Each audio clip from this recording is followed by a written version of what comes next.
we cannot conflate ISIS with the grooming gangs. Can we agree? I'm not doing that. Yeah, I'm talking about migrant crises. My favorite thing in the world is when the West is bitching about, like, oh my God, there's an influx of Muslim immigrants. Yeah, we're bombing their countries. I absolutely want immigrants, just not ones that believe in raping 11-year-olds. Yes. YouGov did a survey of Gen Z, and 28% of them had a favorable view of communism. Do you think they're going to straight out come out and say, hey guys, we're going full-blown communism? Exactly. Or do you think they're going to baby walk you into it? They saw Wall Street. They exploited the country, but not a single person was held accountable for it. The subprime. Thank you, Anna. Is the government manipulating the weather? I cannot believe that this is looking very true. Everyone says Amy is a conspiracy theorist. I know, and then she but the turns out to be problem is right. it's actually like Exactly. there's some, I can't even. Florida just passed a bill to ban the thing that people said wasn't happening. So that's kind of wild.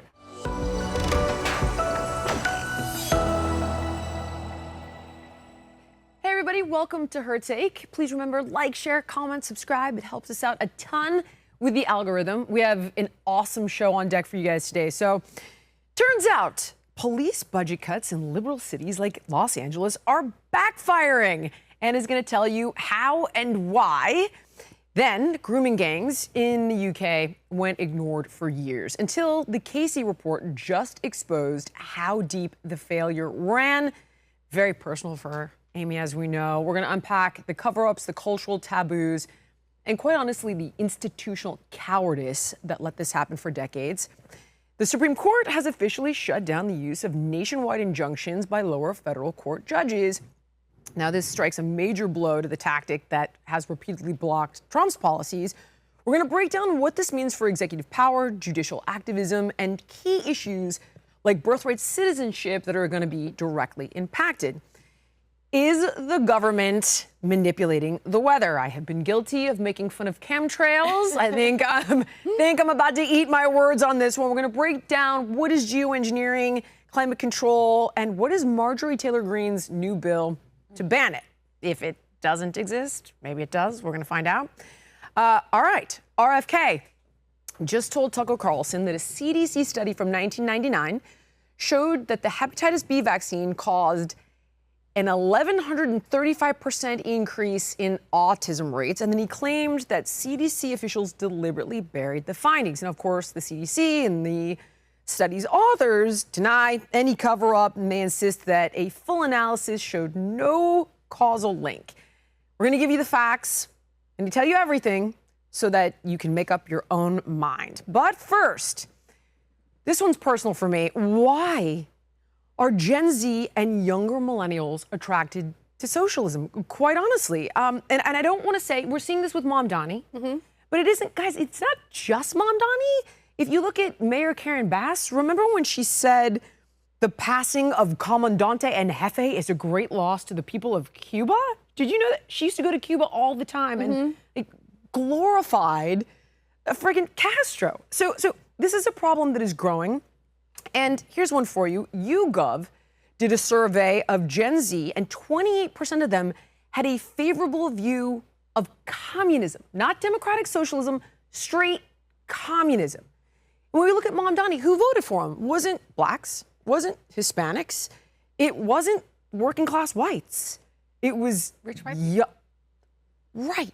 Okay, but hold on. So now I want to look at, I'm going to put two different trains of thought forward to you guys, and then I want you to argue it out.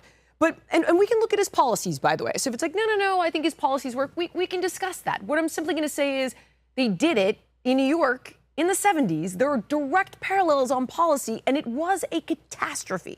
If the question is, why do you care? It isn't just about New York for me.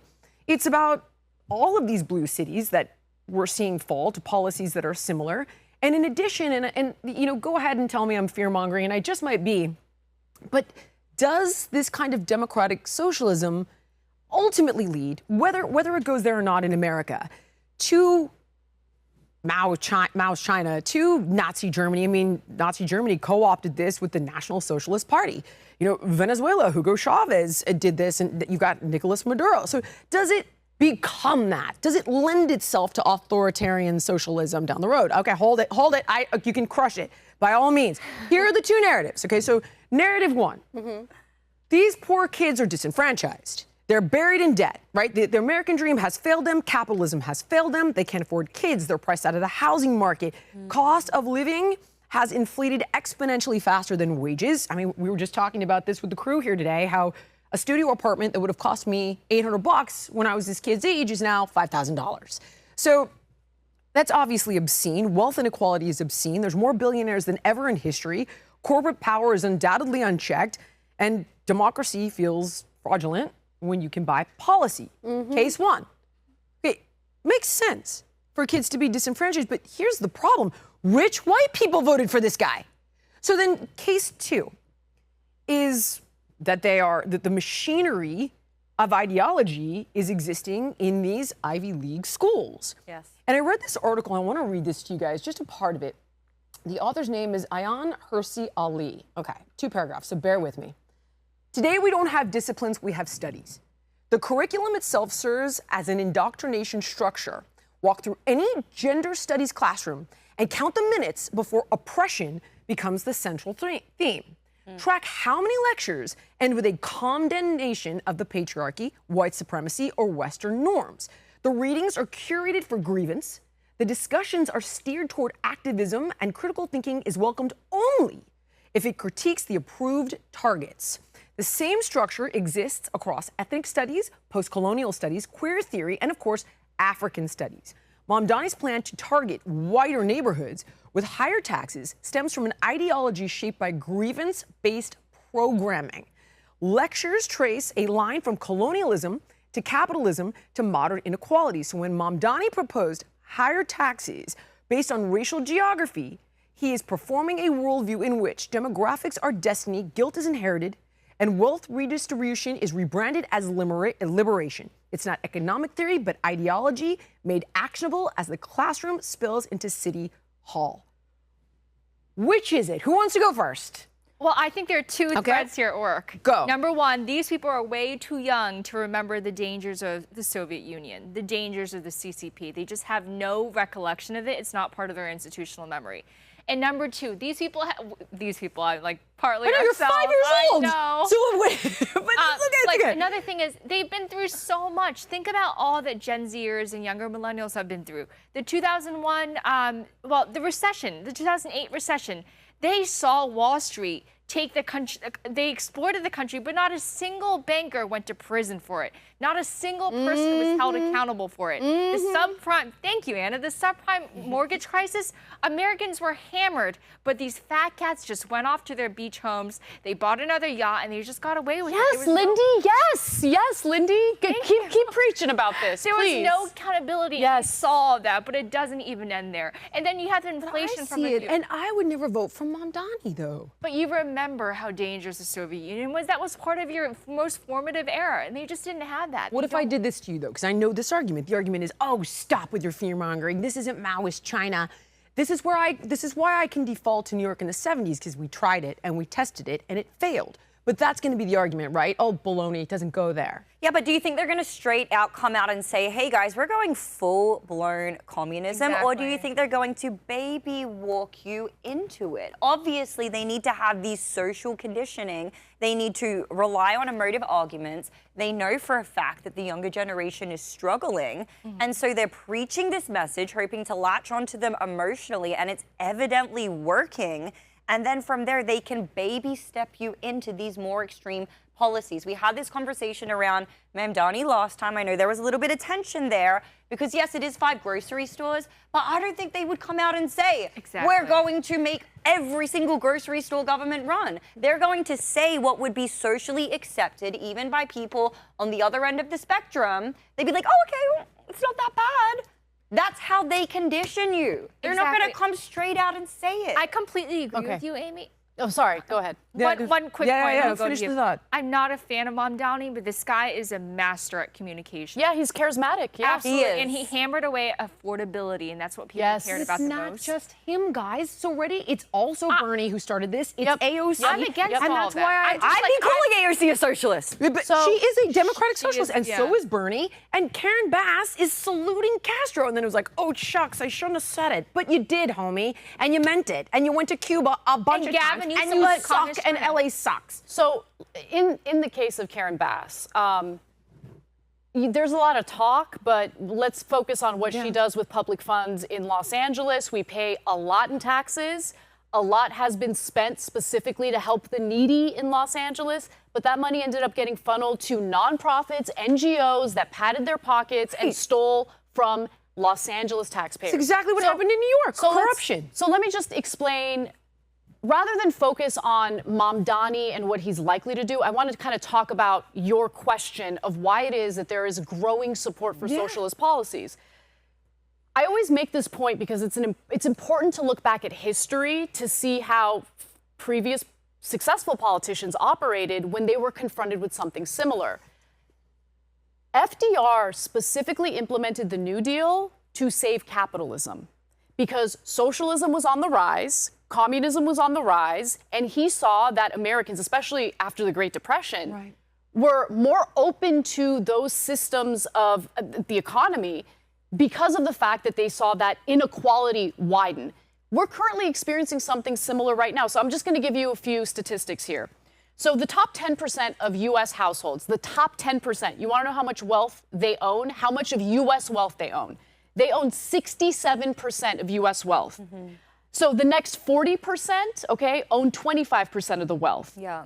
The bottom 50%, meaning half of the country, only owns 2% of this nation's wealth. So when you see that inequality grow, when you see young people who want to work hard, who want to build a nice life for themselves, but they don't see an avenue in which to make that happen. They want to get married, they want to start a family, but they can't afford it. They want to buy a house, they can't afford it. They want to rent an apartment, but they can't afford it. So they're looking for anything else that will give them a decent life. And when you have crony capitalism, and when you have our lawmakers, both on a local and federal level, looking out for their donors, looking out for corporate interests, looking out for themselves, well, they don't care about what happens long term. Okay, they don't care about what happens to the American people, but more importantly, they don't care about what happens to capitalism, because you're going to see more of a revolt against a capitalistic society that essentially redistributes wealth from the bottom to the top. very top. And that's the reason this is happening. This also happened in Iran when they threw out the Shah.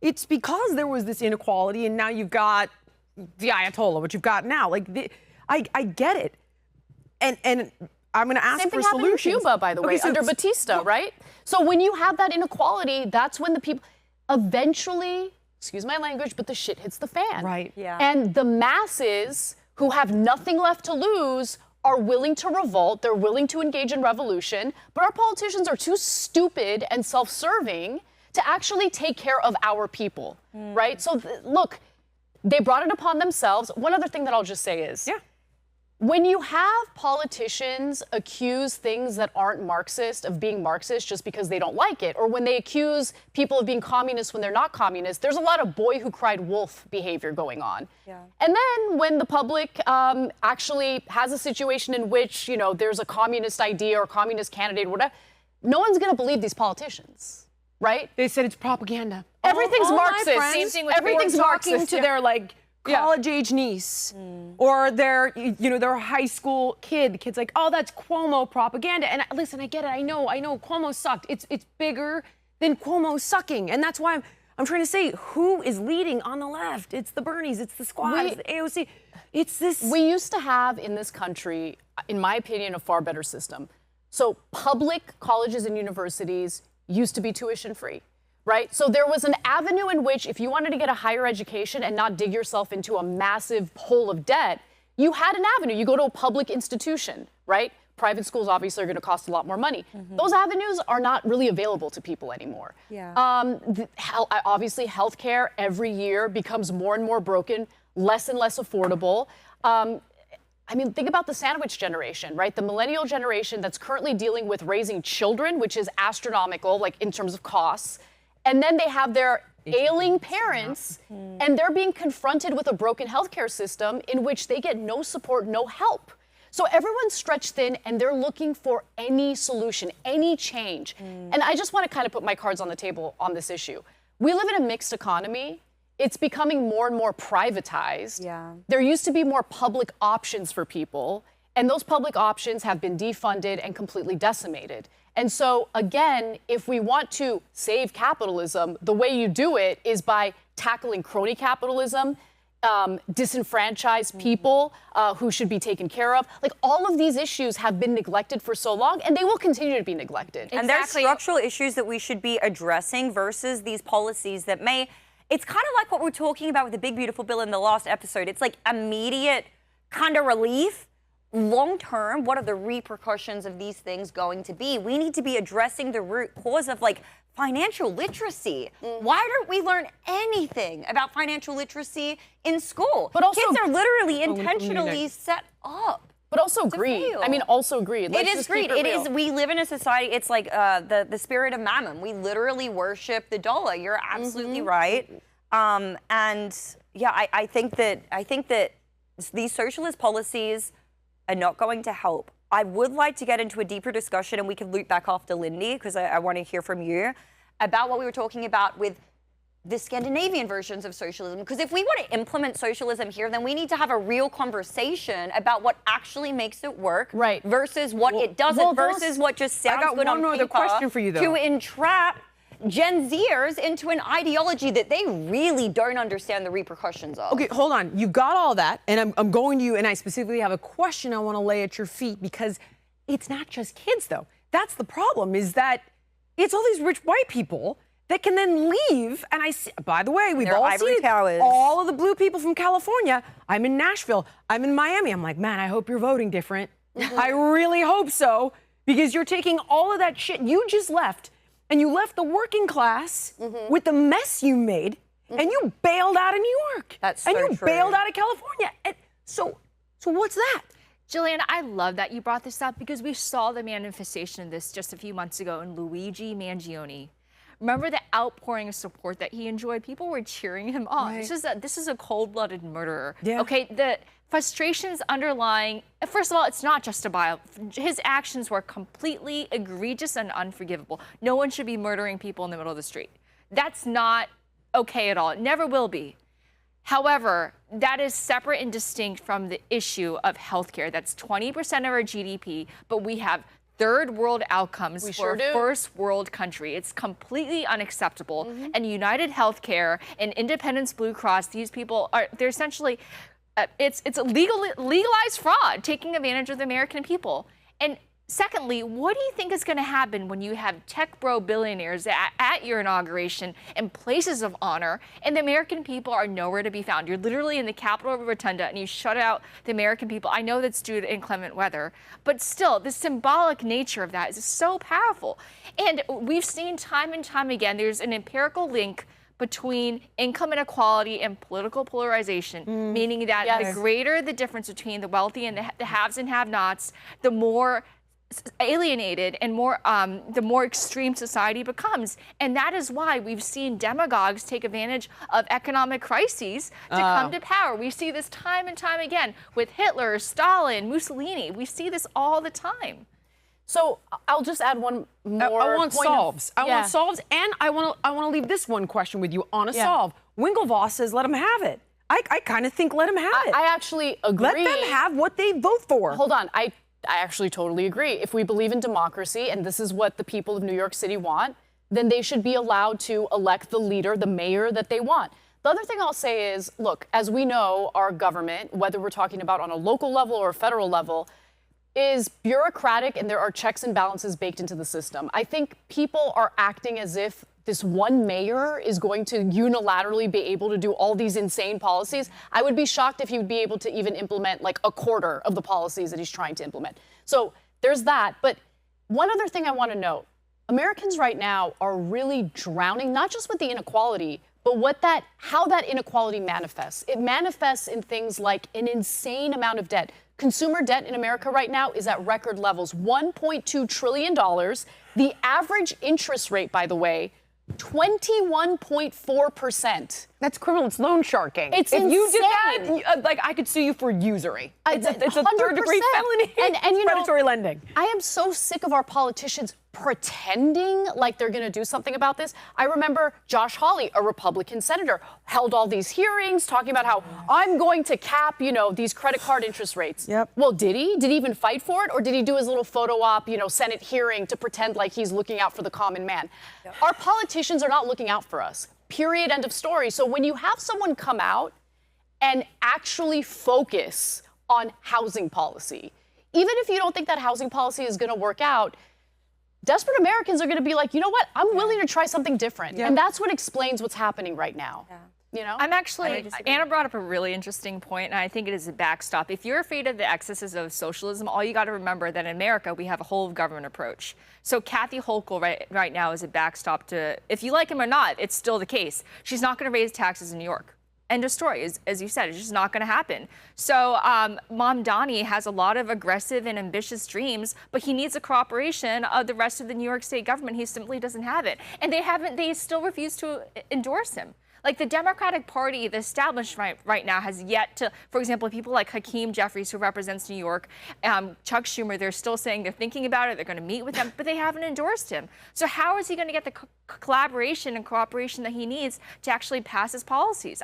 What does Hakeem Jeffries support, though? Hakeem Jeffries is so useless. Like I don't know what he represents or what he supports. He represents himself. Did you see the Photoshop photo, represents the Democratic by the establishment, which is a complete and utter disaster right now. Like lowest approval rating for the Democratic Party, I think, in recorded history. Since 2008, yeah. It's absurd. No, it's alarming. Yeah. Everything you guys are saying. I'm to sorry. your Go ahead, I point, didn't no, interrupt you. no, Just no you guys need to are what you're saying apologize. is deeply alarming. Whether he can get this stuff done or not, the fact that people are in this headspace. They don't feel like they're being not taken care good. of by our government. They're paying their taxes, and they're getting else? nothing in return. I'm going to transition after these final thoughts. I'm going to finish up. I really don't like Bernie Sanders, but they saw the DNC steal the election from Bernie Sanders and give it to Hillary Clinton. Yes. They saw that with their own eyes. So they saw the hijacking of the delegates and the super delegates to make sure that Hillary Clinton won the election. And I'm no Sanders fan, but I will concede that reality that happened. Millions of Americans saw that. Millions of, especially younger Americans, felt deeply disenfranchised by the fact that they took it away from Sanders. Not once, but twice, arguably, because remember what happened in 2020? Pete Buttigieg, Amy Klobuchar, Beto O'Rourke all came together after Joe Biden came in 5th in New Hampshire to essentially give him the nomination because he got the endorsement of James Clyburn in South Carolina. Yep. And they said we needed a centrist to take it away from Bernie Sanders. Talk about a bait and switch, by the way. Exactly. Oh and I do not like Sanders, but I'm still aware of the shenanigans that they pulled to keep him from power. Ames, final thoughts? I mean, I let them get what they vote for, and that does seem to be. Let's just see the way that it rolls out, and hopefully that this is a lesson, because apparently people are unwilling to learn from history. They're unwilling to accept the fact that like price caps often lead to shortages, guys. Like, that's just what happens. Shelves go empty. It's not a conspiracy theory. This is what happens in places like Venezuela. If it's only 5 grocery stores, then that'll be that. Well, let's put the grocery stores aside. I mean, I think the price fixing on rent is not necessarily the best solution. It didn't work in the 70s. And look, I mean, we have rent control in Los Angeles, and what it has done, along with overregulation of like building new housing, is it has suppressed the construction of housing, which is what we need. Yes. You can do price fixing, but it doesn't stop the fact, or it doesn't actually deal with the fact that we have more people than we do housing. We need to build more So housing. how do you incentivize builders? Do you give builders tax cuts if they provide affordable housing? I'm not saying that's the answer, but I'll give you an example of how this played out in the 70s, okay? Severe maintenance backlogs, dangerous living conditions, chronic mismanagement and corruption, and this is when they expanded New York's public housing system. They aggressively expanded it with a reliance on federal funding, and it begot all of those things. New York froze subway fares at artificially low rates to keep them, quote, affordable, right? But then revenue declined for the MTA, And when it did, there was no adequate subsidy to keep it afloat. It fell into disrepair, became unreliable. It was crime-ridden. It was dangerous. And then what are you going to rob Peter and pay Paul? Like, are you going to take from ambulances showing up to make sure that MTA is free, and then you're chasing capital out? And we talked about it on the last show. So I guess it's like, you give them what they vote for. But I got one right here, your segment. And so here's my transition, though. When you give people what they vote for, does everybody else pay? All right, here you go, Anna. Are police budget cuts in liberal cities like LA doing more harm than good? Back in 2021, LA slashed $150 million from the LAPD, meant to send a message to reinvest in communities and reduce force size. But this resulted in what?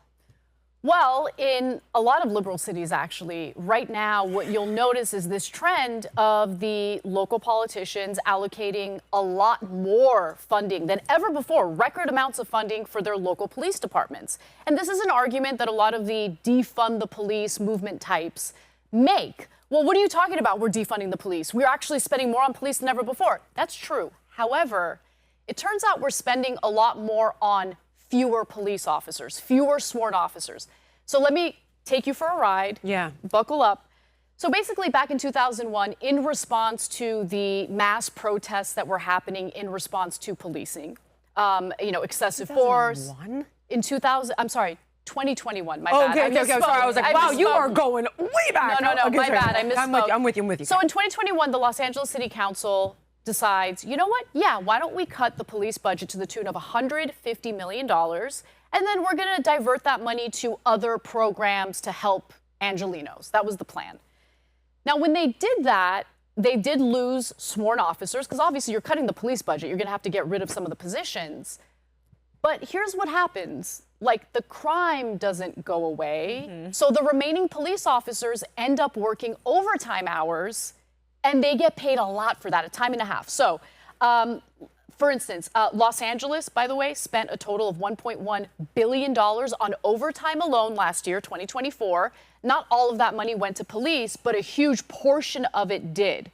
Now, more than a decade ago, in 2013, then Mayor Antonio Villaraigosa had allocated enough funding for the LAPD to have 10,000 police officers. That was the highest number ever.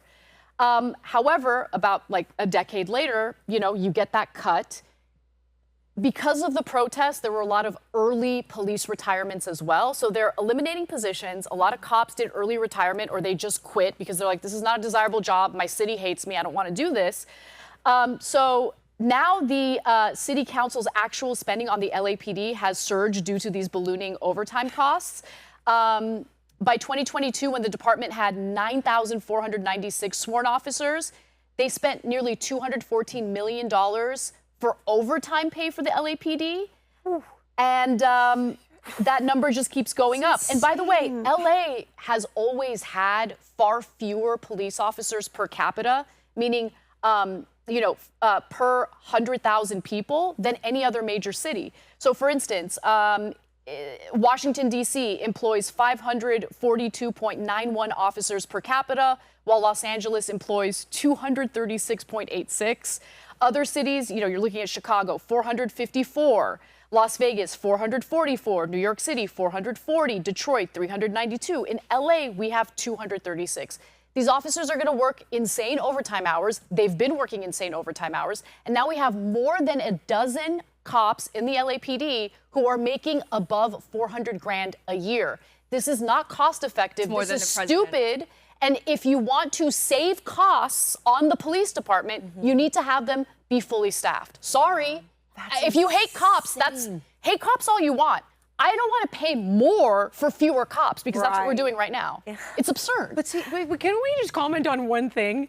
I don't hate cops. I want cops. Yes. And you know what I was able to do? Leave California.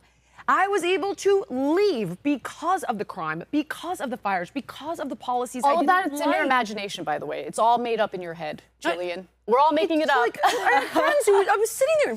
Don't believe your lying eyes. It was 2020 and the riots, and they're like, oh, we got to defund the cops. And I was like, you are bananas.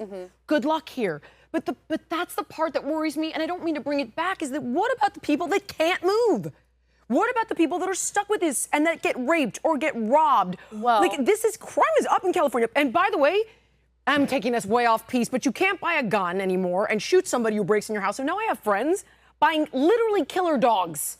Because if someone breaks in your house in California and you shoot them, you're going to jail for murder. You could be prosecuted. It's actually a lot harder in LA to basically protect yourself with a firearm if someone's breaking into your home. People are buying literally killer dogs. But, you know, I do see that as a separate issue. It is. I mean, it's you're related, right. but I it is went separate. totally off. You're right. But I tell you guys don't do it, and I just did. I'm done talking for this segment. You guys I do want go. to just say, this past budget by the LA City Council had to cut all sorts of services.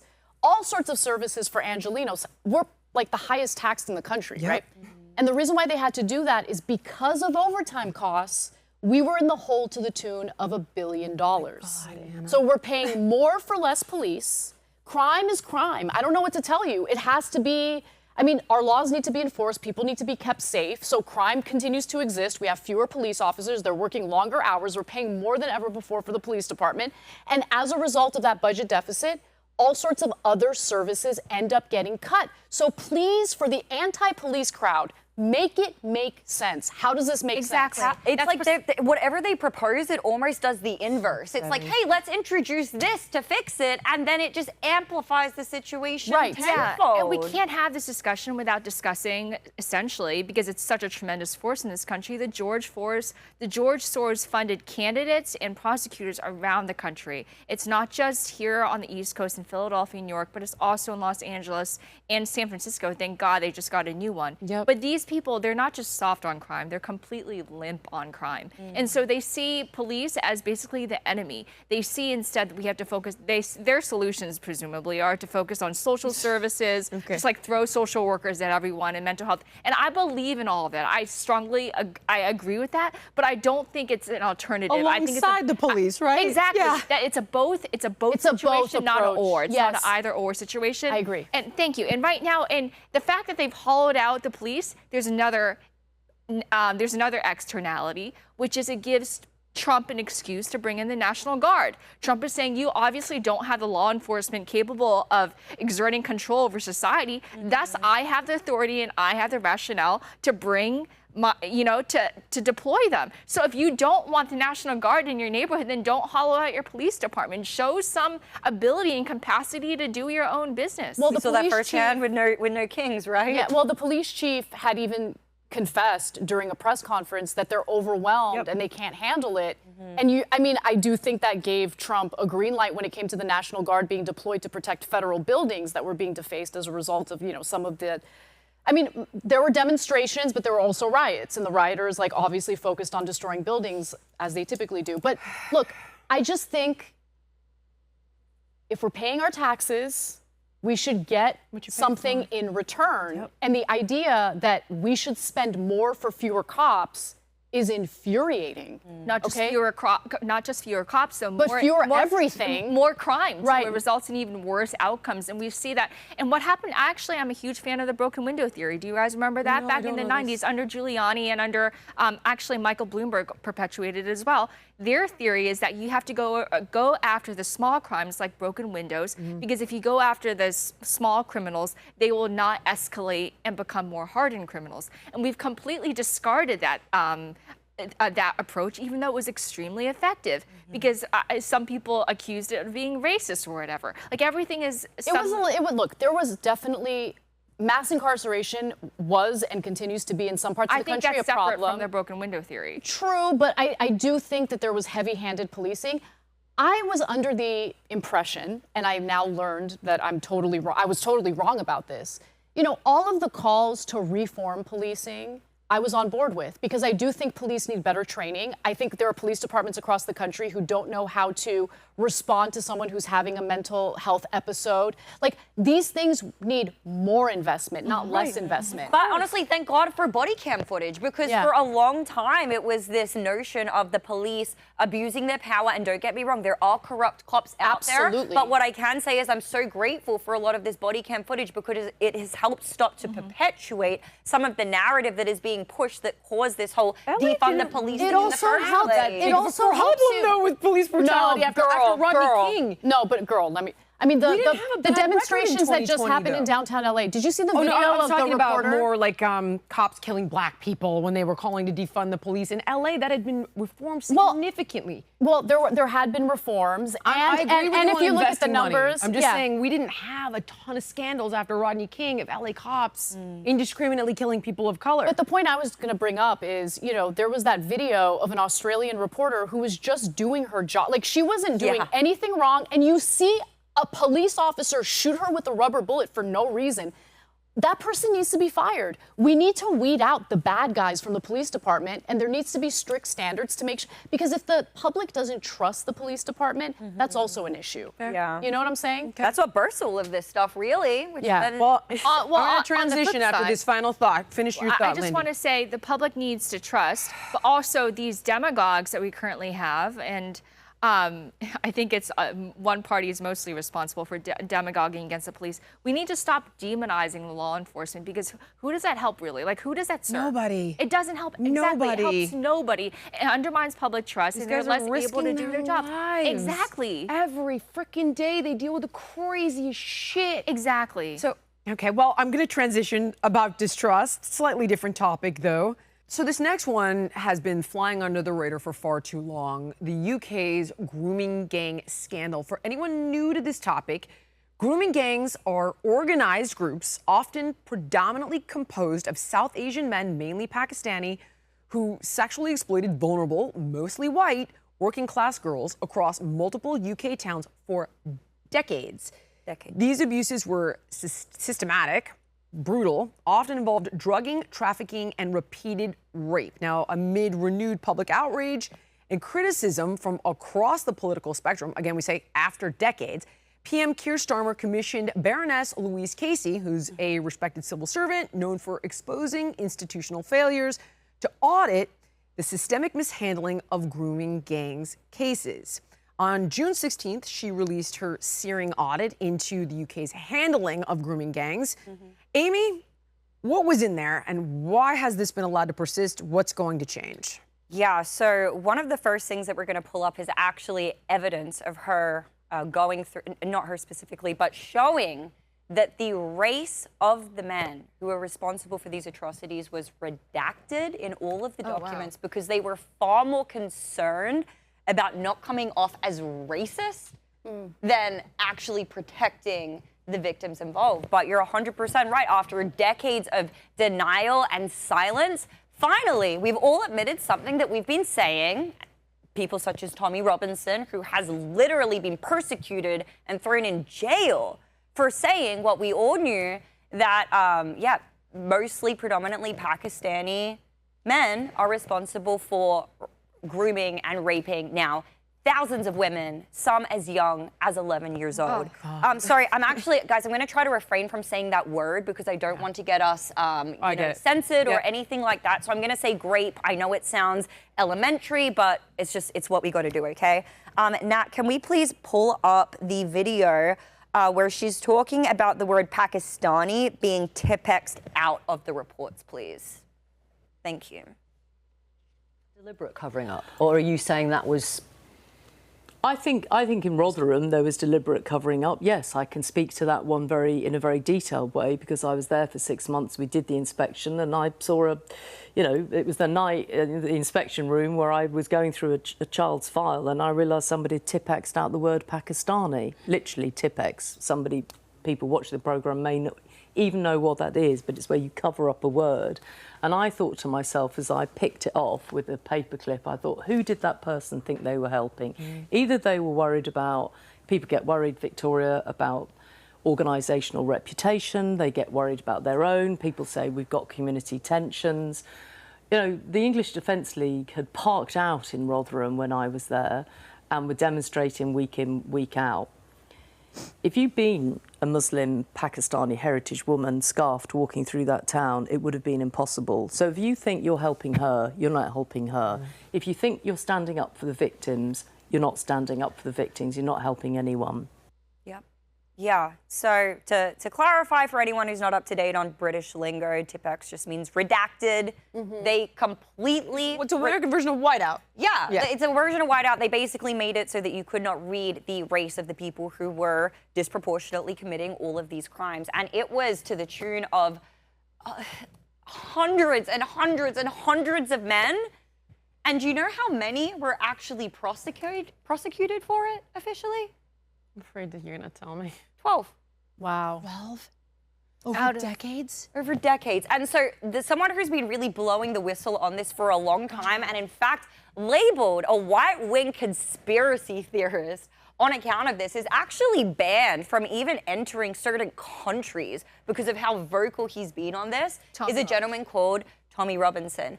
We can play the next clip, please, Nat, where Tommy is actually directly confronting one of the chief of police outside of the courthouse saying, why have only this many people been prosecuted, and demanding accountability. I have 2 witnesses who saw you at Spice Lounge restaurant taking envelopes of money off of Gulfrest Khan and Mohammed Charlie Khan. What do you have to say to those allegations? Mr. Bayliss, this is your right to reply. Over 200 men's names were identified by your police investigation, but only 11 were charged. Why is that? Did you have anything to do with the case's captain? Mr. Bayliss, this is your opportunity to answer the questions. It was actually only 11, not 12. You have nothing to say. Out of hundreds. Who paid him the Do you money? think men That should have been caught me out of the blue. prosecuted? Who's buying him off? Exactly. I mean, well, here's the thing, and this is where I don't want to detract too far from the conversation when we talk about the incompatibility with, like, Muslim and Islamic way of life compared to regular Western way of life. But there is a Muslim mayor in the UK, and I think that a big part of this is optics for coming across as Islamophobic. But the mayor did not pay. No, I'm not saying okay, I was like, wait, what? But people, Okay, I see it. You know, people fund politicians. People protect politicians with their funding. There is a very clear reason why they were trying to prevent the truth from coming out about this, and the main reason is optics. And money. The fact is, and money, and the fact is they don't care about these victims. There is one more clip that I would like to play from Tommy Robinson. He did recently appear on PBD podcast. PBD actually had to go all the way out to the Bahamas to interview him because Tommy can't even come into America. So we can go ahead and play just a little bit of this clip, please, Nat. How this to happen? How though? How? But how are they so scared when things like when you start doing this to kids? We'll just play the first minute. Who is not at the top? A prime minister, the royal family, the most powerful people. Who is not sitting there saying we can't tolerate this? No, not just can't tolerate it. They celebrated everyone who covered it up. Not just, and that goes to the rule. So when all this blew up, 2015, people are realizing, oh my God, everything we were saying was right. So remember, we were attacked. Can you do me a favor? Can you play the clip of Tommy with Jeremy Paxman? Is this you? This is 1 minute clip. Yeah. Play this clip. Go, and this is how long ago? 15 years ago? 15 years ago. 15 years ago. Go for it. His head. I mean, do you understand that people are frightened by that kind of thing, and they're frightened by the possibility of this demonstration? We're fighting 1 minute, Nissan. We're fighting Boshwallo. The leader of the Luke Castle Mosque, the leader of the Loon Castle, she's worried by what you've set off. The leader of the Loon Castle Mosque, who is in charge of 19 mosques in our town, called for Sharia law for the Islamic community in our town. That frightens me. That frightens me. And you're not frightened by what the prospect of a lot of young men swaggering around a town, chanting about doing Chinese and the rest of it? Genuine causes. We've got genuine grievances. Ours is a righteous cause. All right. We can stop it. So finally, the British government is now admitting what he has been saying all along. Why now, by the way? Is there a reason? Because there's just been so much pressure, man. Like, Okay. it's gone international. And thank God for X, honestly. Like, say what you want about Elon Musk, but we now have a platform that is uncensored. If you tried to talk about any of this stuff on TikTok, on Instagram. Oh, yeah, banned. Instantly shut down. I mean, look at us. Even on YouTube right now, we have to speak in code to even get this message out there. Do you know the amount of people who tried to put out information and they're shut down and censored just by the platform alone for the language that needs to be invoked when you're simply describing what happened? Like, it's sick. So currently they are reopening 800 cases. Wow. 800. Because again, this spans over decades, guys. Yeah. It literally spans over decades. This is 800 chances to ask why the government closed its eyes and deliberately failed. Right. It's not just them being afraid of being cast as racist, and it's not just bribes. These two factors are very powerful, but there's something else that I think we cannot neglect. It's the fact that the victims, these girls, were working class. Yeah, and there was no one fighting on their behalf. They didn't have an advocate, and they were also not organized. There was no support group. There was Working class, some of them were 11.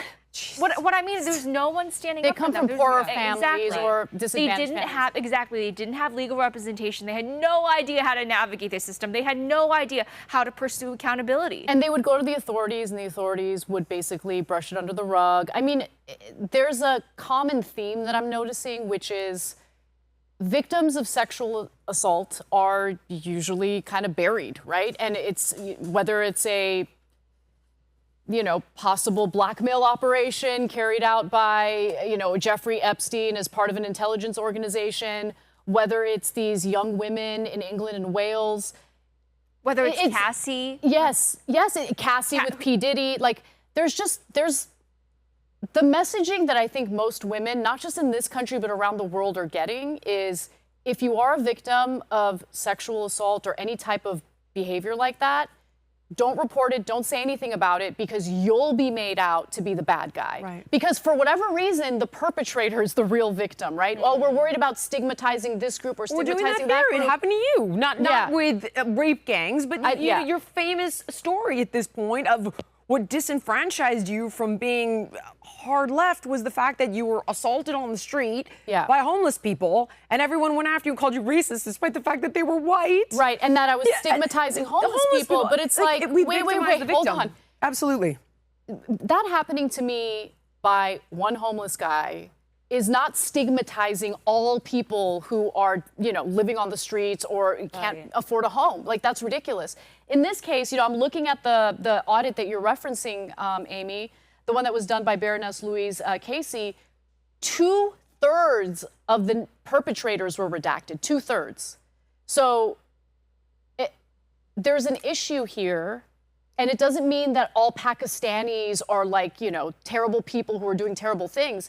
But it does mean that there is an organized gang situation where they're drugging and taking advantage of young girls. And there needs to be justice for these girls. I want to be politically incorrect for a second. I think that radical Islam is very different than somebody who's Muslim. I completely agree. But I'm not done being politically incorrect, because this is why I think part of the reason I think we got here is that you're not allowed to call that out. I do think with these men, it's obvious there's something cultural going on here, which is why you need to control immigration. Thank you. You have quotas for a reason, and you're making sure that the population is diverse, that people will assimilate properly, because I guarantee you these people poured over the border, probably illegally, and brought an ideology that was not conducive Thank you for going to a there, civilized Western society. Because it's like, how do we bring this back home? This is kind of why you want to control the friggin' border. Thank you for going there, Jillian. I applaud you so wholeheartedly. I'm just saying. Because there are plenty of amazing Pakistani people in England and around the world. Question. Right, like high-skilled workers that everyone needs. But no one also needs there are Sharia people law. who exactly No one needs those raping people. an We don't need raping of an rapists. We 11-year-old. don't need No. groomers. We just don't. And that's why I believe in strong immigration controls, not just here for I'm actually from the United Kingdom, from Sheffield. I spent 3 years there, so I didn't know that. Yeah. But anyway, I'm Anglophile. But yeah, I just it's not just bad for the communities, but it also stigmatizes the law-abiding Pakistanis or immigrants from all over. Absolutely. The one thing I will say, though, is I think oftentimes when we talk about immigration, we talk about addressing the symptom of a larger problem. When you have U.S. foreign policy that essentially creates refugee crises in the Middle East, of course they're going to leave their country looking for safety, looking for another place to be. Maybe we stop doing that. I agree. Maybe we stop bombing their country. It also goes in the other direction because some of them, they actually want to invade the West. It's part of their mission. There's Chinese militants that are setting up police departments in the middle of the country. Like, this is not because we did something. Now, I don't disagree in the with Middle you. East, though? Okay, but these Pakistani guys bringing that culture to the UK, do you think that's something we did? I mean, I think that the migrant crisis that is affecting the UK is the result of U.S. foreign policy in the Middle East. But there's nothing going on in Pakistan at the moment, is there? Yeah, well, maybe not Pakistan, but I mean, when we are bombing Afghanistan and people are fleeing for safety, obviously, where do you think they're going to pour into? The UK is going to be impacted by that way more than the United States. Resettling refugees, and I don't disagree. Obviously, I think Syria is another example. Wants that. You know, Syria is a huge proxy war. It was a complete and utter disaster. As Syrians are fleeing, the United States immediately labels them all like jihadists and refuses to take any of those refugees into the country. Well, maybe stop bombing Syria. Yeah, but respectfully, this is Pakistan, refugees effectively. We actually can and have done that historically, and it is different than people who immigrate for economic reasons or for whatever reason. That it is different from people who immigrate for whatever economic reason. Yes. These people are going into the UK and wrecking complete and total havoc. And to be honest, even if, and I know this sounds insensitive, even if it's our fault, I still don't want that guy. Exactly. In my and country, Anna. Jillian, and you're right. I get it. You're like, yeah, but you have to address cause and effect, though, right? This is Pakistan. There's no America-triggered conflict there that is driving groomers to the UK. There just isn't. I'm not seeing that, but if there is a connection, by all means, tell me. We're not bombing Pakistan. You're right. By the way, Pakistan has nuclear weapons. That's why we're not bombing Pakistan. But Anna, you're right about Syria and Afghanistan. But it's in this case, is Pakistan though. Like, I don't see a driver, American catalyst that is propelling. I know, but I'm making a broader point about. I agree with that. But we need to protect our borders. Maybe we stop engaging in policies that lead to refugee crises or migrant crises. Right. But for in this general. specific example, though, this is Pakistan. I feel like you might be like putting two different. I do agree with your point, but I feel like with this one, it's. Slightly I know, but there's been multiple times on this show. Let me just say, there's been multiple times on this show where there's a lot of talk about like, oh my God, the Muslims are invading the UK and they're going to destroy the country with their jihadist beliefs. And it's like, okay, first of all, the jihadist stuff is like a bit of a smear to just assume everyone who's fleeing their country is like some extremist or a jihadist. But if you don't want to change the culture of the UK with an influx of migrants, you need to do something about foreign policy. Namely, stop bombing these countries. PBD is a friggin' Iranian immigrant. Correct. You're Chinese. I am Australian. And you're Australian. But they've assimilated. And they did it legally. I'm not making a comment about that. I'm just making a comment about mass migration. You guys obviously have a problem with mass migration. I can understand that, by the way. You have to actually address the root cause of that mass migration. That's all I'm saying. I agree. And let's look at another example. I just sent an asset. Nat, if you could please pull this up. I saw this the other day, and I was quite surprised. So this is Pakistan. It's a 97% Muslim country. They have banned the hijab. They have banned. That's awesome. They've banned anything that basically leads to Muslim extremism. So I completely agree. There is a massive difference. There is a massive difference between Muslim extremism, and a big part of the difference in that is the destabilization that was caused that led them to that point in the first place. Yes. I 100% agree with your point there. I don't know if we can pull this up quickly now, but like literally now. You're not saying we're responsible for Sharia law. No, but listen, and it's a whole other kettle of fish, but we have caused through the CIA and Mossad mass destabilization in these other countries. And that leads to extremist groups. Yeah, but there's also in the other direction. It's a byproduct of U.S. foreign policy. But Sharia law is not because of us. I'm with you, Jillian. I want to support your point. There's also I get the anti-American sentiment. Yes, we are not the originators of Islamic extremism. Right. We are not the one's saying that. No one's saying that. But why do these people become radicalized? And more importantly, radicalized against the West. Right, but I think also it's inherently in part of their ideology to take on the West. They see us as infidels, like the people that they want to destroy. Like, it is in their religious texts. I mean, it's literally said. Can we end on a white pill and watch this video? So this is literally people in Pakistan who are now dancing, turning mosques into dance halls to fight radicalization. We need more of that. This is incredible. Like, anybody who is Islamophobic, you don't understand the religion. There are extreme sects, just like there's extreme sects of Judaism, Christianity, and all of these other things as well. To filter that shit out. That's the point. And I'm not in a disagreement agreement with you, but then we also need to go back to Anna's point and address some of the root causes of it. And I'm not saying America's entirely to blame, but we do need to take a look at Are you saying when we cause destabilization in the Middle East and then people want to flee here and then they end up bringing their policies here, yeah, that's kind of a natural result. Amy, hold on. I just want to understand. Are you saying that Christian extremism is just as violent and responsible for terrorist attacks as Islam? It has been in the past. That's not what I'm saying. the Spanish Inquisition is a good example, let's talk right? about I'm maybe just the saying last that 50 all years. religions have their versions of extremism. In the past half century, I'm not going to talk about millennia because that's just too broad of a timeline. But in the past half century, are you really saying that Christian extremism is just as violent as Islamic extremism? No, and I never said that. What I'm saying is each religion has its extreme sects. That should not be reflective of the entire religion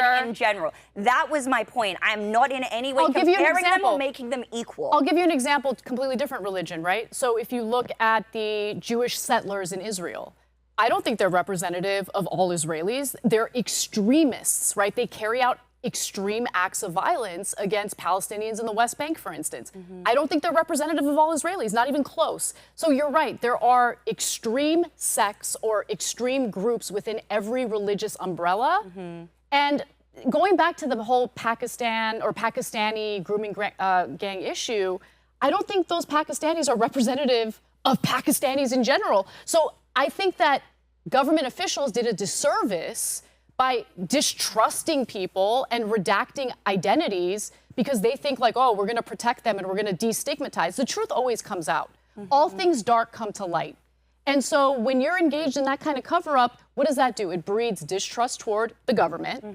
And more importantly, the most important thing to keep in mind here is these government officials did nothing to protect those girls, did nothing to get justice for those girls, and I find that disgusting. And Keir Starmer, who's he's kind of being seen as a hero right now for greenlighting this inquiry, he was the head of the Crown Prosecution Service during these scandals and did nothing. And now he wants to step in and claim all of the credit.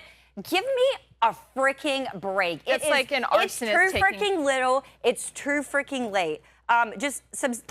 People who have gone through this types of thing are 3 to 5 times more likely to unalive themselves. No, it's 22% of girls who go through SA attempt, 15% of boys, 70% of women who go through this end up in psych hospitals, and a large majority of them will never have a normal relationship or never feel comfortable sexually with another person for the rest of their life. This destroys lives, and the fact that Keir Starmer is now coming in decades later and trying to get some type of accolade for this, that's my main point. That's what makes me absolutely and you guys are right, but I just feel like I have to say this one more time. I do not think that our regime changes are responsible for cultural raping of women. There is a long history of this. I could not agree with you more. Before Islam, Arabia had tribal customary laws, honor codes, collective punishment, harsh retaliation. It goes back. It's a deep misogynistic ideology. Okay, just don't, I do not want I don't want anyone to put words in my mouth. I am not connecting our foreign policy specifically to grooming gangs. I'm connecting it to extremism, the development of extremist groups like ISIS. ISIS is a good example. But I think what we're saying is that not ISIS though. ISIS, and I do understand with it. Listen, I get it. We've had regime changes. We've interfered where we shouldn't. But I feel like somebody watching is going to have a tear their hair out moment being like, you're blaming this on the U.S.? Yeah, I am, partly. I think you're wrong. Wait, no, hold on. Let's separate it. Listen, we cannot conflate ISIS with the grooming gangs. Can you agree? I'm not doing that. I'm talking about migrant crises. That's the part that I want to be clear about. My favorite thing in the world is when the West is bitching about oh my God, these Muslim immigrants. There's an influx of Muslim immigrants. Yeah, we're bombing their countries. They have look at what's happening to Palestinians in Gaza right now. They have no homes, no schools, no hospitals. I'm not conflating it. Pakistan and this culture. But Jillian, you brought up. They came anyway. You brought up immigration. Yes, so that was my response to immigration. If you don't want these migrant crises, I absolutely want immigrants, just not ones that believe in raping 11-year-olds. Yes, hold on. Instead of talking about, but they're very different things, which is why you have people. Laws. We have laws. Let me give you a specific example, and then you tell me what you think should happen. Okay. Okay. So every home, almost every building in Gaza, demolished, leveled.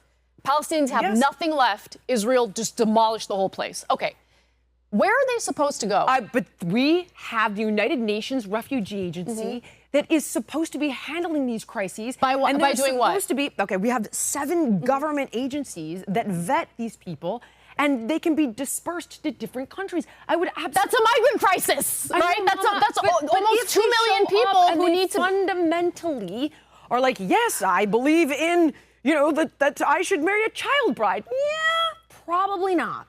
Can we talk about this? It's like it's still going to be a no for me. Can we even though we may have been involved? Sorry, go ahead, Lindy. Thank you. I just want to bring it back to our topic, like the grooming gangs. Yes. Exactly. So you mentioned that Western actions destabilize the Middle East. That is absolutely true. That is absolutely true. But let's talk about the specific example instead of a hypothetical or another country. We're talking about Pakistan. We didn't go to war with Pakistan. We didn't destabilize Pakistan. We didn't cause groomers to come from Pakistan to the United Kingdom. There's no direct correlation there. I know. That's why I was responding specifically to you guys talking about we need to protect our borders. We can't let people in. Again, that's dealing with a symptom of a larger problem of, again, destabilizing countries where you have those migrants. You're suggesting that everybody in these countries is like a rapist, that we don't. That's not what I'm suggesting at all. But the logical conclusion to what I said, which is that we did not go into Pakistan, therefore we didn't cause migrant outflow, therefore we're not responsible for grooming gangs in the United Kingdom. The logical conclusion. We're not saying that we are. Start businesses, like excel. But exactly. It's who you, just like Americans, some of us are rapists, some of us are not. And unfortunately, we're stuck with the ones that are, and they can go to Alligator Alley for all I care. The logical conclusion, which wherever I think the hell DeSantis just built. The logical next step, the fact that we had nothing to do with the Pakistani grooming gangs, is to be more judicious in our immigration vetting systems. And just because we are a country of immigrants doesn't mean that we should have the dumbest immigration policy on the planet, which is exactly what's going on right now. I agree with you. And by the way, I'm not saying that I endorse this. Let me underline that because I don't want anyone putting words in my mouth. I'm not saying that I endorse this. But countries like China and Japan and Poland, they are extremely judicious about who they let in. They are not letting in grooming gangs. You can bet on that. And so, why is it okay for those countries to maintain cultural identity? Exactly. And for us, why is it racist for us to do the same? I'm just saying stop bombing countries so we don't have migrant crises to begin with. That's all I'm saying. And I don't think she's not blaming even that solely on the issue. She's just saying it's a component. And it is a real component, and I think that's something that we could all agree to. Don't think it's a component to the grooming gang. I have an immigration crisis, though, yes. Yes, I see your point. No one said it was directly correlated to the grooming gangs. That was a conversation that was brought up when we talked about how we could prevent something like that from happening here with extremist immigrants coming into the United States. Exactly. That was the point that was being made. Yeah, exactly. And can we also talk about the ancestral history of Pakistan and India and the United Kingdom? They have been but we're running out of time, so keep it tight. No, what I mean is, there's 3 good subjects I want to get to. The British dominated that part of the world for centuries, okay? So they have been immigrating to the United Kingdom for centuries. This is not a recent development. It's not a recent outflow or result of American intervention. This has been going on for a long time. So to blame it on American or Western shenanigans isn't entirely fair, is what I'm saying. All right. The Supreme Court just handed down a major ruling in Trump v. Casa. Hope I'm saying that the right way. And it could change how presidents govern for decades to come. So at the center of the case is a challenge to Trump's executive order ending birthright citizenship for children of undocumented immigrants. Do you see how these shows flow? See how I put these subjects just smash that shit, Anna? All right, a lower court tried to block that order nationwide, stopping a cold across 50 states, even for people who weren't part of the lawsuit. The tactic known as a nationwide injunction has been used repeatedly by activist judges to derail Trump's key policies on immigration, voting, and border security. But the Supreme Court just shut that down. In a 6-3 decision, the court ruled that federal district judges no longer have the power to issue nationwide injunctions unless the case is certified as a class action. So going forward, court rulings can only apply to the actual plaintiffs involved. No more one-judge nationwide votes on presidential action. So, Lindy, first of all, what's being directly impacted, and what does this say about the balance of executive power and judicial power? Well, this is extremely interesting because prior to the SCOTUS ruling, judges were essentially playing king, and people could go judge shopping and look for a friendly judge in order to achieve the outcome they wanted. This is something that both conservatives and liberals did. They would routinely go to, for example, traditionally, the Fifth Circuit, for example, is known to be conservative, or another circuit is known to be liberal, and they would just go to a friendly judge in order to achieve their desired outcome. You can no longer do that because right now, after the Supreme Court ruling, it's specific to that instance and specific to that jurisdiction rather than to the entire country. And so right now, in order to have a larger impact, someone would have to launch a class action. Right. Which is extremely hard to do and obviously very expensive. But right now, a single judge in deep blue California cannot have jurisdiction over ruby red California, but as of a month ago, they did. And this case is relevant to one specific topic, which is birthright citizenship, which, by the way, the Supreme Court didn't even rule on. They didn't rule on the merits of the case. They ruled on universal injunctions. And I do want to say one word of caution. Right now, conservatives are celebrating, but this is very premature. And you know why? Because it's only a matter of time before the pendulum swings in another direction and you have a liberal or progressive president and they do something you don't want, and you're going to have to rely on judges, and they won't be able to come to your aid anymore because universal injunctions are no longer. Can I ask a question? Because I'm curious about this and I genuinely don't know. I know that a lot of corporations like to take their cases to Texas, where the courts are much more favorable to the corporate interests as opposed to the plaintiffs. Does this universal injunction situation have an impact on corporations, or is this just about executive power? It's gonna apply directly to that case, and it doesn't apply nationwide ever again. It just doesn't. Ooh, yeah, exactly. I don't know if corporate interests are gonna like that, but I mean, exactly. So I think a lot I of get the that it cuts celebration. both ways, but I feel like there's more good than bad here. Or you think I'm crazy if we get, let's say, a far leftist socialist in the presidency? You're saying I'm going to pay at that point. I think this is something that conservatives have been agitating for decades, because originalists like Sam Alito and Clarence Thomas, they say this wasn't written into the Constitution. This is a derivative power that we never really had. Where did it come from? And according to the text, it never really existed. So this is something that they've been wanting for a very long time. And Trump has been very upset about this, not just because of birthright citizenship. Do you guys remember another topic that he was upset about? Immigration. Because a lot of his executive orders have been completely stymied by the courts. Actually by the brother of Stephen Breyer. Stephen Breyer's brother is a federal judge who stopped a lot of Trump's rulings. So he's been extremely frustrated by this. And they have a term for judges like this. They call them judicial activists, who are basically dictating from the bench and overriding the will of the American people. But I would also love to talk about birthright citizenship, because I feel like this is... Wait, I got one more question for you. Yes. I'm sorry. Okay. So can a state-led lawsuit, so a state attorney general, can they file a lawsuit on behalf of their citizens, so obviously everybody living in the state, seeking a judicial ruling that would block the enforcement of Trump administration policies within their state? Would they go to the Supreme Court? In which case, obviously, that applies nationwide.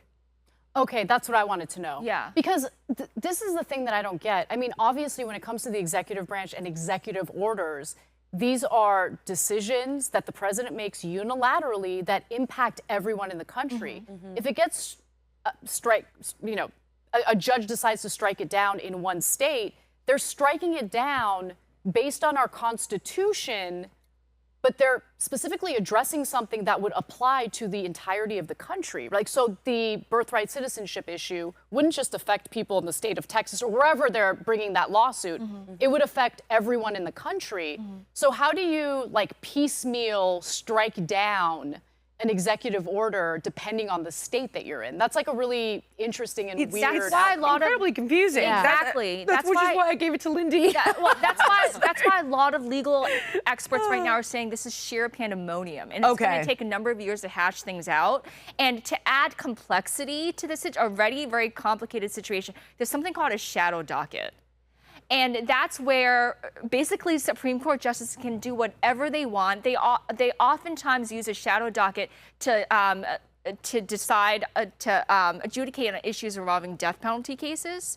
But it's not just that. The increase in the shadow docket has increased substantially over the decades. And guess what? they don't have to offer an opinion. It's just yes or no. That's all they do. They don't necessarily have to tell you why. They don't have to write a decision. Like they just make a ruling. Exactly. Yeah, they don't even have to tell you the breakdown. You may not even know the vote. They can basically do whatever the hell they want. And so that's why a lot of people are upset by the use of the shadow docket. And now we don't have a universal injunction. So a lot of people are saying it's basically the wild, wide west for the judiciary branch nowadays. And so this is extremely important because birthright citizenship is a very, very freighted topic right now. Yeah. And Nat, I have a handy-dandy graphic of the 14th Amendment because I think we should look at the text and the governing line, which is anyone who is under the, do you have that? It's a really old white guy. It's basically the father. He's the one who penned the 14th Not that there's anything wrong with that. Exactly. I love white guys. White guys are the shit. I'm basically blind. I can't even see that. So Senator Jacob Howard, he introduced the citizenship clause. Do you want me to read it? The relevant line is anyone under the jurisdiction of the United States should be entitled to citizenship. That is basically the 14th Amendment. Some people, for example, like J.D. Vance and Ted Cruz, they are arguing that a child of a foreigner isn't actually under the jurisdiction of the United States. Their parents are under the jurisdiction of the country from which they came. That is the argument that they're making. Is there case law for that? Like once years ago where an immigrant had a child here or somebody was traveling and had a child here and then there's like one particular. Yes, Wait, was there the is. child birth year? Yes, or does it just matter like conception? And Like, where they they deported. Yes, I'm trying to remember. Yes, it's actually someone forgive of me, Chinese I cannot. descent. I should have looked it up. I know what you're talking Yes, about. there's and the Chinese Exclusion Act was actually part of this as well. And so the case law is actually in favor of birthright citizenship. I'm just saying that conservatives are making a case against it. Right, And they're this making a brings case against it because they're concerned about what's referred to as birth tourism. Yes, and there anchor are babies. industries where people will fly here. They're like 2 weeks away from giving birth. Our last I don't even know that. Like I thought you couldn't even travel when you were that pregnant, but apparently it's happening. If you're Our last Asian, it's hard to tell. with Dr. Drew, honestly, true. you enlightened me on something that I had no idea about, which was the term anchor baby. Yeah, I had and never I'm saying, even I'm telling you, heard as of an that concept Asian, before. if you're pregnant and you're Asian, you're 8 months, you may not know. I'm telling you right now, and a lot of Asian women come and American citizenship is their holy grail and they just want that for their kids and they pay thousands of dollars. They're super wealthy. They come here and then they pop the baby out and they just go back home. Exactly. Yeah. I do see that as final thoughts on this one. I do see that as abusing the system. I don't know how to solve it, to be honest, because I'm worried about chipping away at birthright citizenship. I'm worried that it's going to open the floodgates to abusive administrations who want to strip people of their citizenship for other reasons, right? Didn't that happen recently? Wasn't someone's birthright citizenship actually just stripped because they committed a crime? Can someone, I don't know if anyone can fact check me in real time. It might have been a naturalized citizen literally situation. Just happened. Oh, Somebody I haven't seen that story. it was birthright citizenship. They committed a crime and they stripped it. Why not just put them in jail? Yeah, I heard this on Tim Cost last night. Crap, I wish I could remember the exact example. I'm worried about that kind of stuff because I'm sorry, if you're an American citizen, you were born here. No. And all of a sudden, like the government's like, we don't like you, so we're going to strip you of your citizenship. And then who gets to decide what's the level? And that goes back to your point. What happens when the roles reverse and it's somebody else in power? Who could they then target? We always need to think about the equal application of the law when somebody else is in power. How somebody though of citizenship is a different from not giving argument of not allowing anchor babies. Exactly. But how do you? Okay, so this is I know my where second you draw question. the line. Maybe Where do you draw the line? How do you determine? Are you here legally? How long have you been here? Maybe there's an element of that. Like, okay, have you been here? What if you're here with a tourist visa, then totally the answer legal? should be no. I think personally, cause otherwise I'm going to Paris. And I can't get pregnant at this point. But like, if I could have, I would have. But what about to an American then? Like, but Italy? then in that instance, it's fine, obviously. But you're just one saying of the parents is an American. Yes, but you're just saying if two tourists. I adopted a kid from another country, and I had the luxury of giving her citizenship legally. It took me a hell of a long time, and nevertheless. But I think that this whole tourism, I do think that's an issue. And it is an issue. Everything is not cool, and to say the least. But stripping somebody of their citizenship it should not be okay. If you're a citizen, you commit a crime, you should go to jail, like Yeah, I all the agree. other I American agree. citizens, Yeah. in my opinion. Yeah. But are we ready to button this one up? Well, I just have one final Yeah. thing to say. I think this also ties back to what we were talking about earlier with illegal immigration, because I think this is a huge enticement. If you, It is. If you want to come, like It right is. now, being American is such a gift. And I, as an immigrant myself, I can tell you being an American is a tremendous blessing. And a lot of people, millions, billions of people around the world feel the same way. If you clamp down on birthright citizenship, if you clamp down on international remittances and Medicaid coverage, it's less of an incentive to come to the United States. I don't disagree with you. I don't. So, but if we're good to leave this one here, all right, because we're gonna get into, is the government manipulating the weather? I cannot believe that this is looking very true. It sounds like sci-fi and conspiracy, but the truth is obviously more Everyone complicated. says Amy is a conspiracy theorist. I and then know, she but the turns out to problem be is right. it's actually like Exactly. there's some, I can't even. So geoengineering refers to large-scale technological interventions that are supposedly designed to cool the planet, alter weather patterns like making it rain in the desert. Think cloud seeding, aerosol injections into the stratosphere to reflect sunlight, or even spraying reflective particles over the ocean. So it's been explored by governments, elite institutions, and billionaires. Now, proponents, of course, say it could help slow global warming. Critics say it's dangerous experimentation with unpredictable consequences and zero democratic oversight. Now, Marjorie Taylor Greene, who arguably is one of the crazier people on the right, why her? I'm sorry, I love her. Oh, I think she's banana shorts, but has introduced a bill to ban. I mean, maybe she. I mean, she seems right here to ban geoengineering outright, arguing it's a threat to public health, national sovereignty, and the environment itself. Yeah. Here's her tweet, and then I'm going to pass over to Amy here.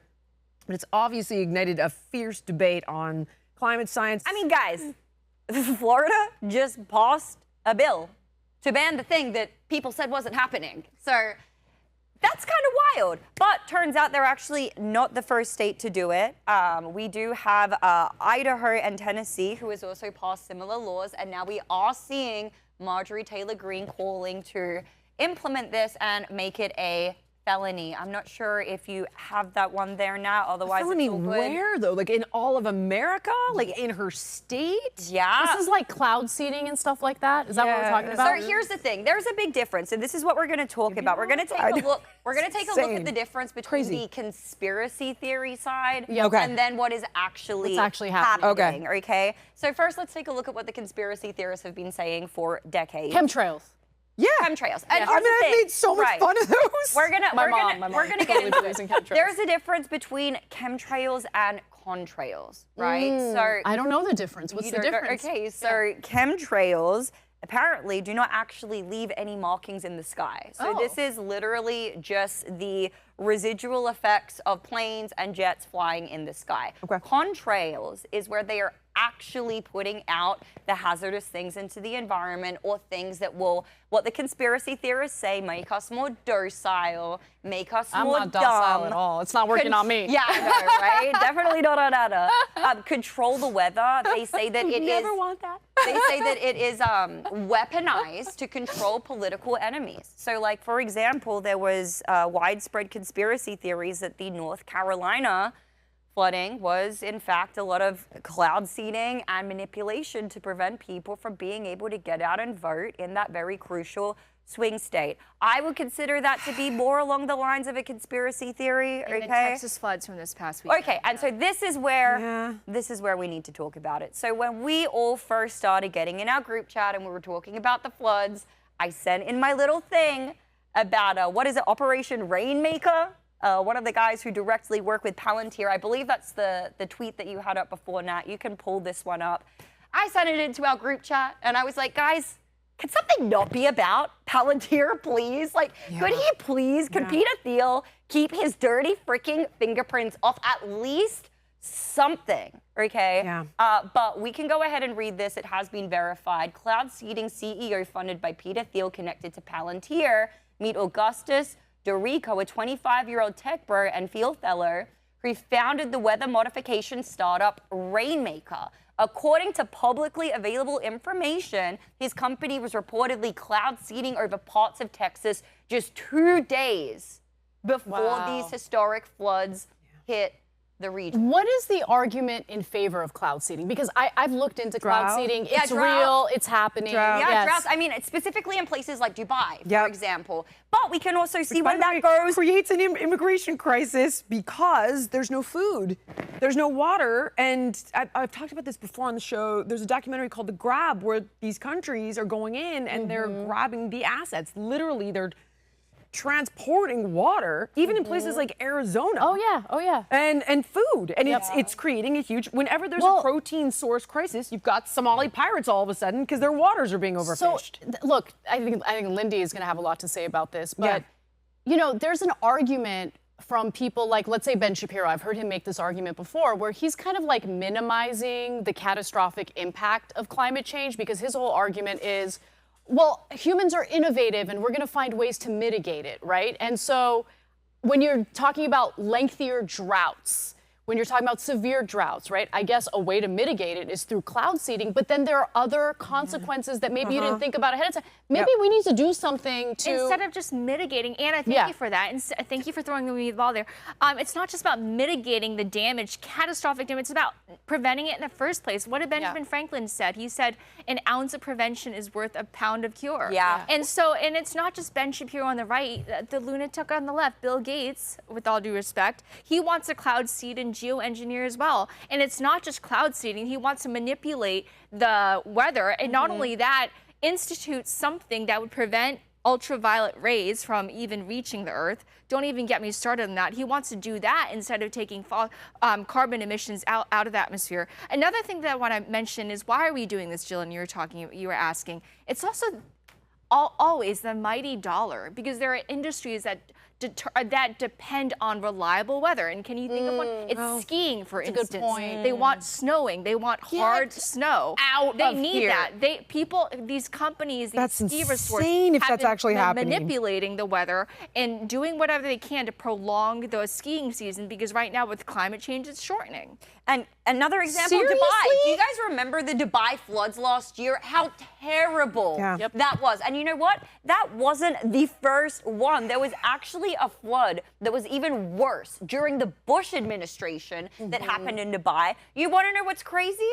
You can barely find any information about it. It has been nearly completely buried. Like, you need to dig so deeply. We actually had a conversation about this on another Valuetainment show, The Unusual Suspects. And literally, there was somebody in the comments who was like, I was literally there during that. Yes, it was cloud seeding. Yes, it was catastrophic. And yes, they covered it up. And I find it insane that when I came to America and spoke about it, here we go.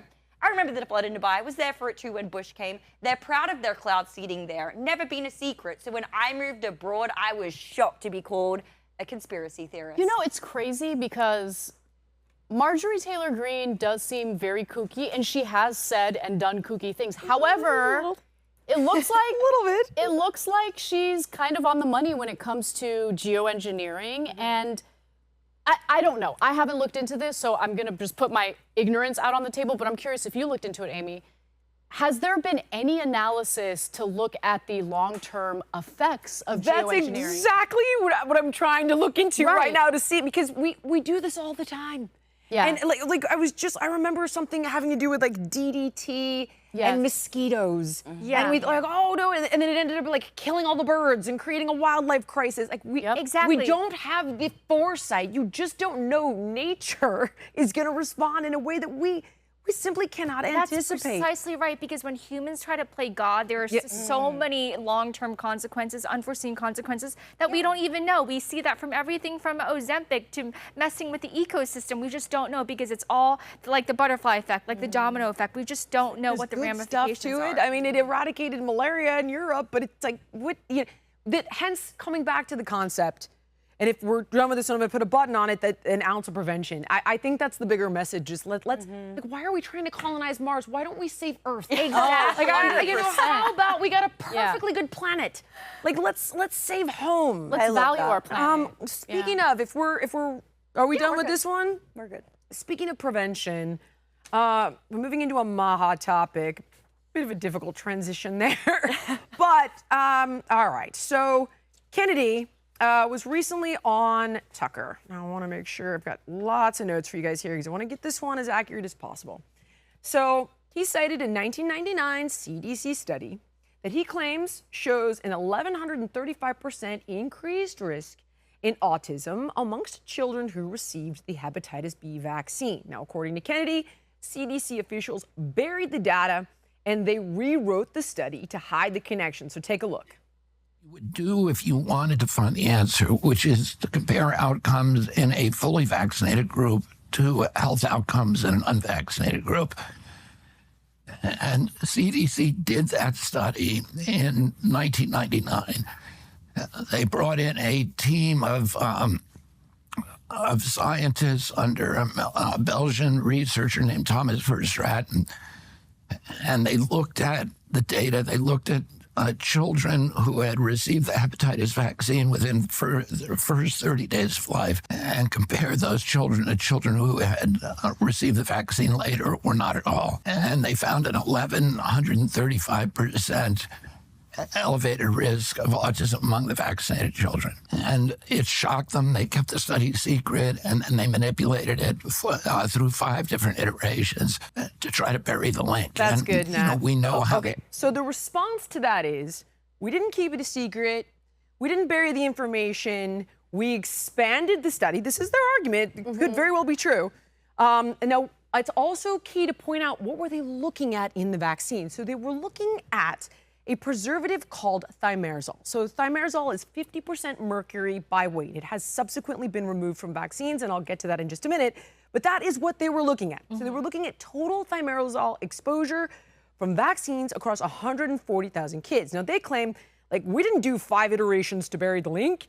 We expanded the study and we found nothing. Now what Kennedy is saying is, yeah, right. You kicked out the older kids from the study and you just looked at younger kids, and it was too early to diagnose them with autism, and therefore you buried the link. So that's the argument. Now let's go to the top of this question is, what is hepatitis B? Because you will find with vaccines, anything health-related, as we've learned in our constant conversations on the show, it's nuanced. Hepatitis B is a sexually transmitted disease. You get it through risky sex and intravenous drug use. So let me tell you, we give 3 doses to kids. So dose 1 is first day of life. Insane. Dose 2 is 1 month in. Dose 3 is 6 months of life. Now, how in the F is a newborn baby getting hepatitis B? The argument is they get it from mom. And they're like, hey, 18,000 kids used to have hepatitis B in America. Well, I mean, there's 340 million people here. How many of them are kids? But the 18,000 still too many kids to get hepatitis B. You can test mom for hepatitis B and then determine whether or not the baby needs a Hep B vaccine. But hold on, if the baby is born with hepatitis B as a result of the mother having hepatitis B and passing it off, how does the vaccine prevent hepatitis B? Like, how does that make sense? Arguably, it somehow does. It was effective for the 18,000 kids. The number is nominal, but if it is possible, irregardless, let's say it is, and we're not even going to argue it, you could still test mom. Yeah. That's true. You could still test mom. One other question for you. Yeah. So I got more for you. Keep going. This thimerosal, Yes. which is like 50% mercury by weight, right? Okay, did they take that out of the newer vaccine? Yes. So and that's the chemical that's thought to have led to an increase in autism. potentially. Let's talk about why we used it in Well, the first place, okay. because it preserved the efficacy of the vaccines, right? It prevented contamination, arguably, especially in multi-dose vials of a vaccine. We did remove it. However, there are new adjuvants, which are these additional chemicals, so there's preservatives. Thimerosal was a preservative. There are adjuvants. So an adjuvant is if you inject somebody with a dead pathogen. So if the hepatitis B virus is dead, your body might be like, I don't really care. So they put something in called an adjuvant to kind of alarm your immune system and wake it up. To activate it. So now the protect new against concern is aluminum. Like, is that an issue? Is the issue the aluminum adjuvant? And remember, not all vaccine science, but there are different types of science behind these vaccines. mRNA tech is also very different. So what I'm trying to give you are different factors to think about here. Now, this was created in 1986, initially only recommended by Merck for sex workers and IV drug users, but they didn't make any money off of it. So they went to the CDC and they're like, we got our ass kicked on this because guess what? Sex workers don't really care about their health, nor do IV drug users. We're losing our ass. So they lobbied the CDC to get it added to the schedule in 1991 after getting blanket vaccine immunity in 1986 from Reagan. Yeah. So any vaccine injury, the government is supposed to look after you. And that's virtually impossible, but nevertheless, not the drug companies. So it gets added to the schedule. The schedule is arguably a federal mandate. And the reason is because once a vax is on the schedule, in most states, the kids can't go to school without it. Right. So it becomes a guaranteed sale. Now, do you have that graph that I sent you? Just so you get an idea, this is one vaccine. It's currently an $8 billion business. It should be the second link that I just texted you. And they predict that it's going to grow to $13 billion in the next 7 years. So I just texted you. It should be the second link. Bingo. Okay. So it's currently $8.27 billion. Let me be clear. Diet Coke is a $5 billion business. Wow. This is one vaccine, one, that's projected to grow to $13 billion. That's a hell of a compound annual growth rate over 7 years. So now, the question becomes, did the CDC cover it up or did they find no causal link? Does it even matter because thimerosal out of the is out of the vaccine? What I'm trying to show you is, does your baby actually need Hep B? No. Like, okay, can you trust? Pharmaceutical companies are responsible for incredible things, but they're also, they're for-profit companies. Yeah. It is a big business. So to give you a few things to think about here, I pulled just a few crimes that they've been guilty of. So Pfizer in 2009 pleaded guilty under the Food, Drug, and Cosmetic Act for misbranding Brexta. They had a $2 billion fine, civil settlement of $1 billion. GlaxoSmithKline, guilty plea for manufacturing deficiencies at its Puerto Rico plant, criminal fine $150 million. They were also pled guilty to misbranding Paxil, Wellbutrin, failed to report safety data on Avandia, and they had false pricing, criminal fine $1 billion, forfeiture $43 million. Purdue Pharma, we all know this one. Felony charges including conspiracy to defraud and anti-kickback violations over OxyContin. Settlement $8 billion. Johnson & Johnson. So the thing is, these guys they're criminal. Bad people. They're not good guys. Now, do they do good things? Sure. But these are companies, not even people. And companies need profit for bottom line, period. So what you need to look at is all of the data, all of the facts, and weigh the cost-benefit analysis for your kids. Like, if I had a time machine, I would not give my kids Hep B. This is so frustrating because you're right. I mean, when you introduce a profit motive to medicine, people are going to get screwed because that profit motive reigns supreme. It's going to, be more of a priority for these companies, these pharmaceutical companies, as opposed to what's best for, patients, for babies in this case. I don't know. I don't know what the answer is, and that's what sucks because you gotta this sows distrust. Okay, as it kind of should. But I don't Okay, first of all, let me just say I am so happy I don't have kids because I don't know what I would do in this situation. You go case by case. I want to make the best decision for my kids with your doctor. And the thing is, most people have no idea what's going on. Most people are not, health professionals, and so there's this tug of war going on right now with those who are skeptical about the vaccines. Then you have the profit motive with the pharmaceutical companies, but then there's real fear that you're going to make a mistake by not vaccinating your kids. And Jillian, and then the skepticism. If you're skeptical about vaccines, then you're called an anti-vaxxer. You're called anti-science, and you're labeled all of these derogatory terms. They're all different. It's so difficult. I think all Dr. different pathogens, all different types of tech. They're different. Dr. Drew made an excellent point about the compound effect of these various different vaccines on the body, and that there hasn't been enough research done on that specifically. What is the compound effect of all of these things in totality together? Not only because that, even by themselves there could be issues. Clearly, this autism thing, by the way, the whole thing about kicking out older people, completely relevant. My roommate has autism. She was not diagnosed until her early 20s because specifically for women, we're learned how to socialize much earlier. And so oftentimes, specifically for women, autism is not detectable until much later in life. He's saying that's how they fixed it. They kicked out the older kids who couldn't be diagnosed. But they're trying. Whether it's true or not, that's his argument. And Jillian, sorry, I have a question for Jillian real quick.